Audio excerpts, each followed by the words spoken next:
Rees Shad. It's an unusual name, but it flows. Rees Shad. It like fills the room with this certain effort. Rees Shad is lovely. So, being a writer myself, I'm all about the alliteration. So to describe Rees, I would say that he's engaging, he's entertaining, he's inventive, and he's industrious. I wrote the bio for Rees, so you can really fill in the details. The timer's not on. I love this. No timer, so I can not worry about this. But more importantly, I mean, the bio and his credits are amazing. He's been an educator. He's come up with new games. He's written, God, he's got like 30 albums, and they're all so imaginative. He's amazing. But what I know about Rees Shad, I think, is equally important because I consider him a friend.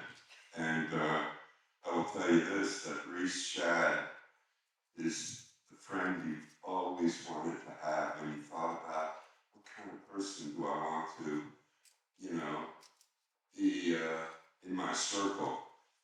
It's Rees Shad. And when you think about maybe the brother that you wish you had, it would be Rees Shad. So he's an amazing guy, and again, I'm speaking from personal experience. He's funny, he's full of affirmation, he's just a lovely guy, and I'm so proud of him, and so proud that we're able to feature him as our keynote speaker. Putting a high bar, Rees, high bar, and I saw you at the bar last night, so I think you can feel that. Anyway, enough about that. I love him dearly. So, by God, Rees Shad.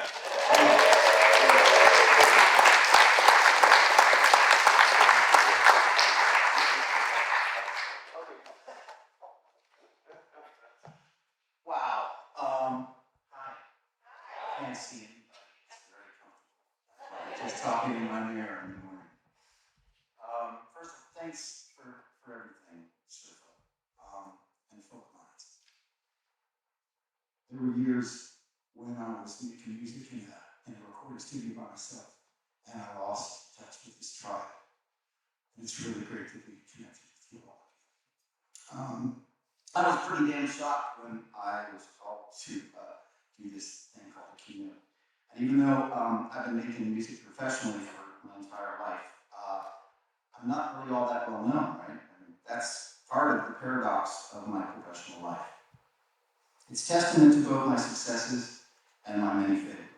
Since opening my first recording studio while still in college around, 4 decades ago, half my professional career has been spent as a full-time music person, playing, recording, producing, marketing, publishing, music of my own, but also music of other creators. Nurturing other creatives led me to understand the business better, but also to understand that I wanted to be an educator. And so I went off, got a degree, and spent 20 years as a college educator, all the time with the side hustle of still making music for people, putting out albums, producing music for film, etc. And it's been a great, great blessing. I've always been able to support my family, and that's an even greater blessing. I make music, I release the albums that I have wanted to make, with joy and never constrained to a given genre. With the exception of a couple of side projects and incidental music, I created most of my albums, most of my albums have been under the heading of Americana. When I say Americana, I mean what John Grimson meant by the phrase back in the mid-90s when John came to me and he said, "You're never really going to find a label that wants the kind of music you're making right now until they realize they can market it." And this is the term that we're going to start using. Because it covers those things between country music and folk music and bluegrass and LA and New York and whatever. So I expanded into making music that was sometimes electronic, an awful lot of exploration of jazz, of blues, and for some reason people seem to pay me to do it. And that has been the greatest blessing. Certainly my wife Pam would say that. To me, that there's something very, very important about a fundamental understanding of folk, of seeing the world and recognizing the world and reproducing stories from that world and of that world that make for engagement. To me, that engagement, the user experience, as we say in digital design, is foundational to folk music. And it's incredibly central to my professional ethos. Creating an experience where an audience will lean in to the story. It's an incredibly powerful gift for us to have, to get an audience to lean in and listen to what we have to say. It's a powerful thing. And as they say, with power comes responsibility. I'd like to talk this morning a bit about that responsibility, specifically our collective responsibility as creatives. But first, let's talk about me.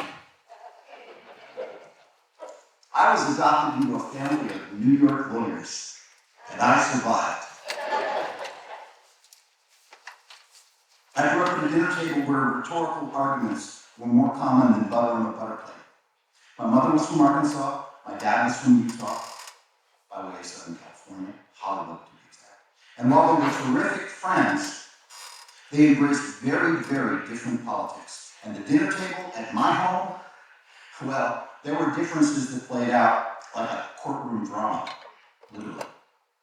I grew up watching them argue pointedly, heatedly, but interestingly enough, with mutual respect. When my older sister got into the fray, things got really interesting. I realized that my mother wasn't actually the strident liberal my father was Woodward. She was the 1970s, moderate. My sister spoke out against the war in Vietnam, about the policies of Richard Nixon, against nuclear power. There were a lot of things to speak out about. And my sister had a voice. The volume at the table would get pretty damn loud, but nobody stormed away from the table. Nobody crossed the line into nasty personal insults. There was love for one another, and there was respect for the process of rhetorical exchange. You'll note that I have yet to mention my own involvement in the Shad family litigation dinners. I was 6 years younger than my sister, who, yes, did become a lawyer. And it took me a while to get into the fray. But for the most part, I was much less informed, but I was also really passionate about things that were being argued. When I had an opinion, I got a little hot under the collar, man. And my sister and my parents, well, they could cite the sources, they could debate issues with cerebral and dispassionate rhetoric. I tend to argue from the heart. I often broke down in tears, which is to say, at the Shad table, I was automatically disqualified.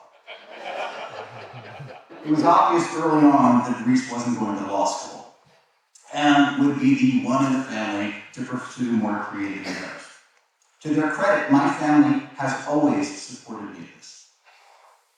It took me years to come up to speed with the three of them in terms of rhetorical argument, but in the end, I was able to learn to hold my own. And that was probably one of the greatest Shad gifts to me. So back to my folks. My dad ended up being appointed to two important positions under two Republican presidents. Presidents who, by the way, were stridently opposed to abortion. My mother, on the other hand, spent 35 years pro bono working for Planned Parenthood.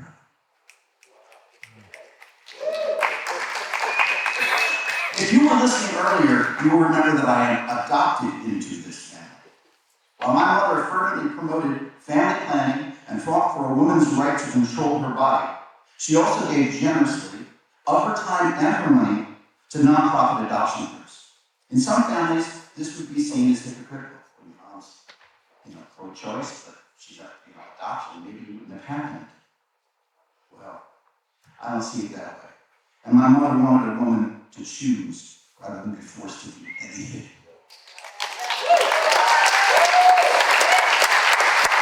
She wanted me to recognize that the world is not black and white. Rather, that the human experience is defined in the grayscale. I tell you all this to illustrate that I was raised by a family of thinkers who could argue a point and still find commonality, and more importantly, love.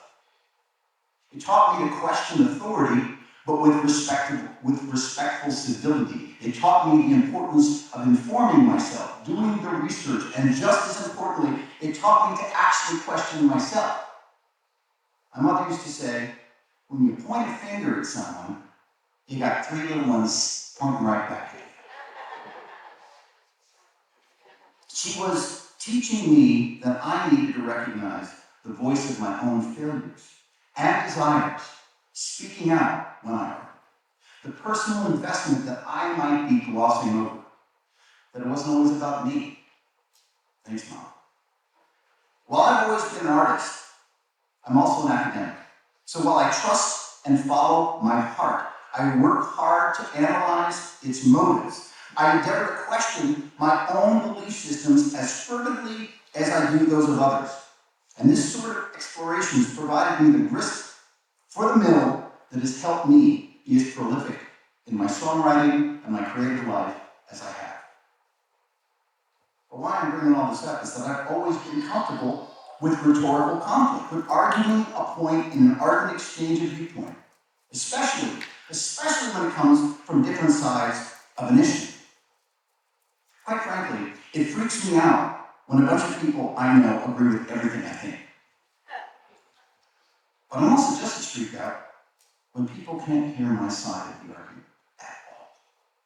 When people don't hear anything that I say. Because I'm just enough of a narcissist to find that really feels insulting. And just as anxious enough to begin to believe that perhaps I'm absolutely wrong about everything. Fortunately, I'm old enough from experience to know that I'm right some of the time. And even my wife agrees with this, so I know it's fact. Between you and me, I think it's a way bigger issue than me having difficulty engaging with other people I meet in civil conversations. It's an endemic issue. There is an incredible bifurcation which has taken over our country. There is a profusion of division that has so many of us rejecting any and all middle ground. It reduces everything to simply polarity. The people ignoring civility and instead hurling epithets and supposed truth bombs at each other across these lines of division. If I can be completely honest, my exhaustion with this issue often brings me to tears. Yeah, I'm still using that argument. I can cry. Hell, I started this speech crying because of this guy. I'm literally terrified for the futures of my grandchildren. All of whom are biracial, and each of which have a parent who immigrated to this country, who along with having to deal with all of the environmental havoc that is undoubtedly coming down upon them, like a tsunami on a frickin' kayak, have to face the socio-political tide pool that is currently sucking under everything that has been great about our country. And threatening, literally, to rip my family apart geographically. My friends, my nightmares are debilitating. And then I come here. I come to a vocalized SERFA, NERFA, farm, even the biggie. And I gotta tell you that I'm heartened. Because I hear you. These gatherings, while populated by folks who are admittedly often leaning to the left of center, remind me that community still matters. Community can still be productive and kind and powerful.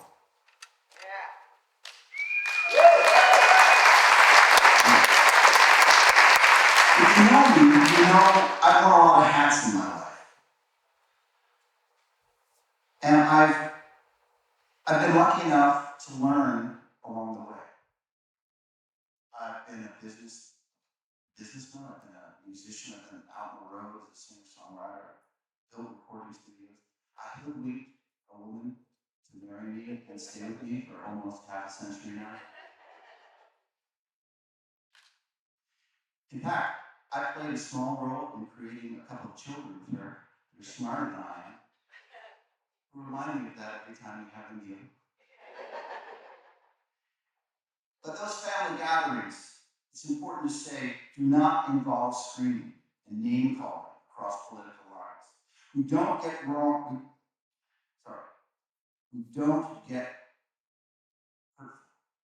Yeah, those political lines still exist in my family. Thanksgiving at my house, it's a wide range of people. We don't agree on Israel. We do not agree on immigration. We do not all agree on the necessity of unions in our country.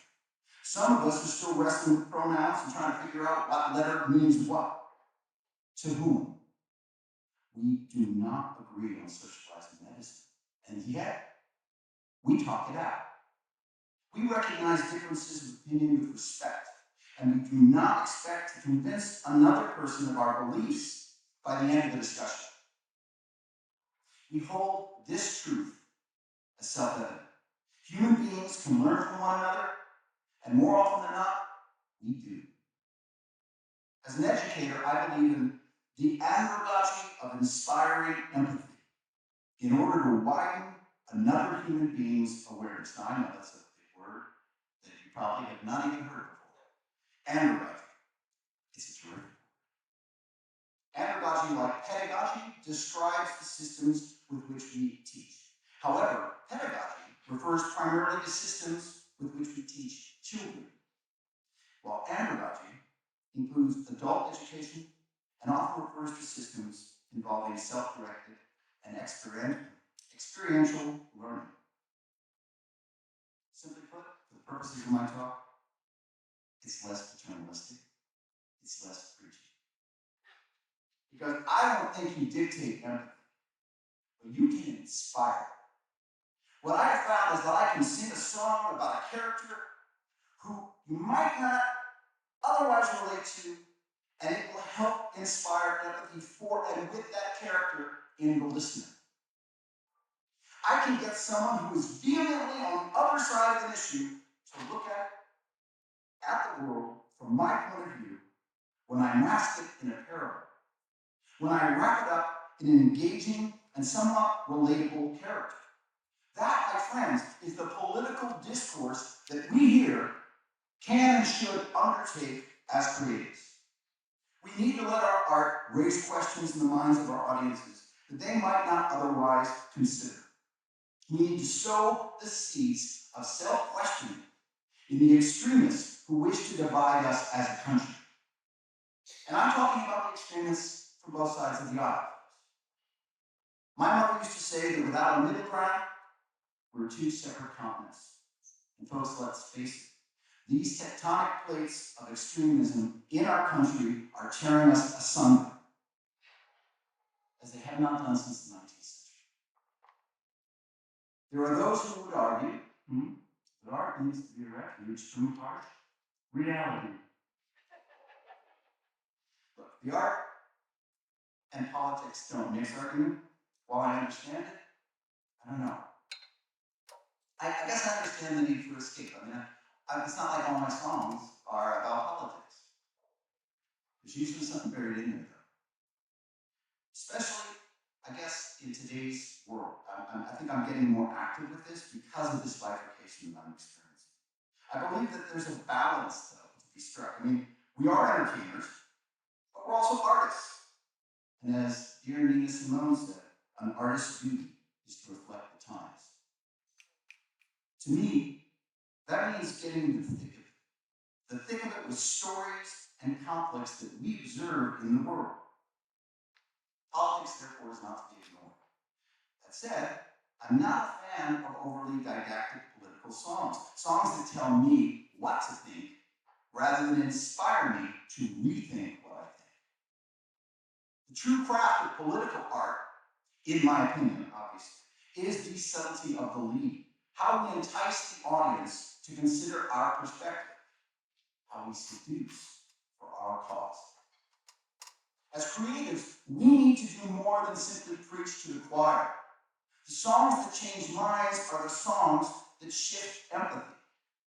They are the songs that touch the hearts with relatable characters in unrelatable situations.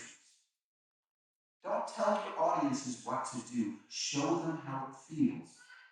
For someone other than themselves, when whatever it is you are encouraging doesn't get them. Embrace the power of the narrative. Embrace the power of the parable. Some critics say that if you haven't experienced something, you've got no place writing about it. And folks, in my opinion, that's just lazy thinking. Arthur C. Clarke never got off the damn planet, but he gave us empathy for those on others.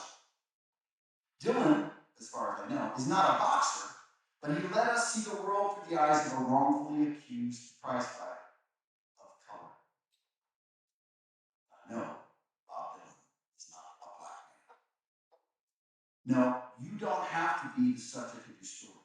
You don't have to have lived it, but it is essential that you research and inform yourself so that you can create with an educated pen, driven by truth. But here's the with authenticity.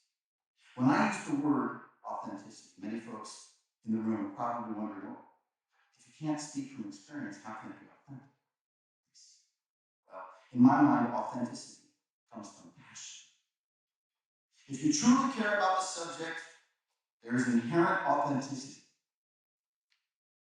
When I was 29, I wrote a song from the perspective of a 70-year-old widow, reminiscing about his dead wife. Now, at that point, I'd been married for less than a decade. I think maybe I pulled one or two gray hairs out of my ponytail.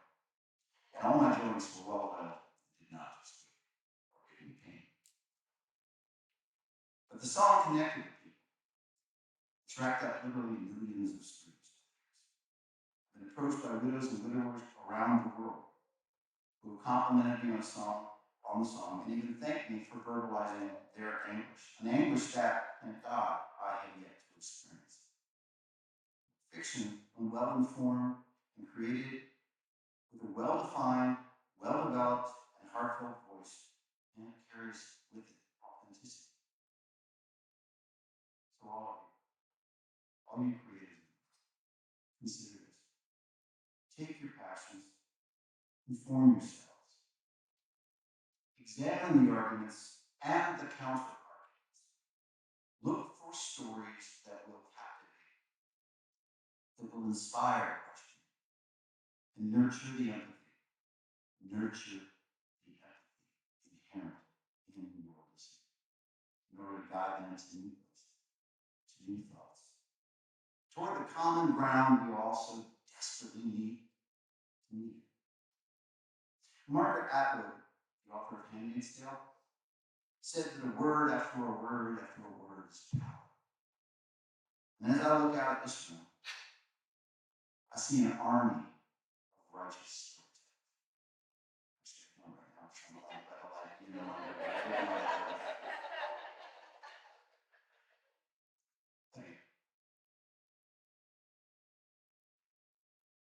I sense a righteous group of storytellers out there, a battalion of wordsmiths, able to take on the responsibility of being agents of change. I hope I can rely on you. You can rely on me to join me in the force. Let your creative energy and our passion collectively bridge the divide, to encourage empathy, to inspire change. Please be kind,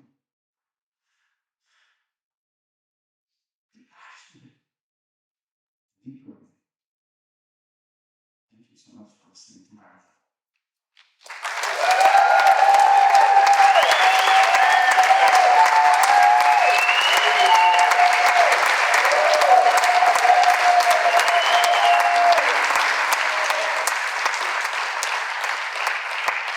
All right. So, as I want to do, after I wrote that, I needed to consolidate it into a song. And I normally do not sing a song that's just written. It's not hours old, it's days old, but only a couple of days. I'm sorry I have to read my lyrics to you as I sing. This is a song called Power and then the power of tuning. Okay.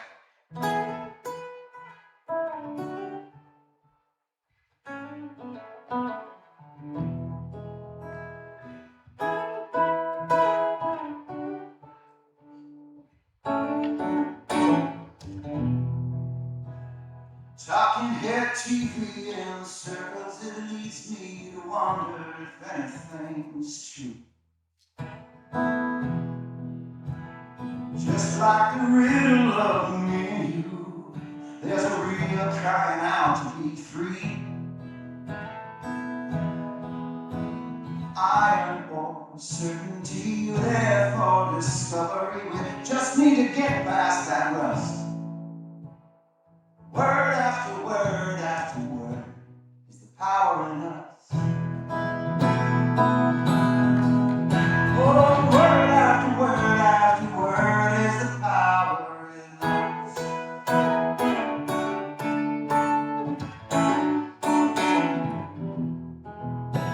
Stitching together the thoughts in my head, I'm certain of what I'll reveal. Trying to parse out what thoughts are real. It's a puzzle, I'm puzzled to death. Oh, I had time truism bubbles up, suddenly leaving me here in the dust. Was that my intention? Is that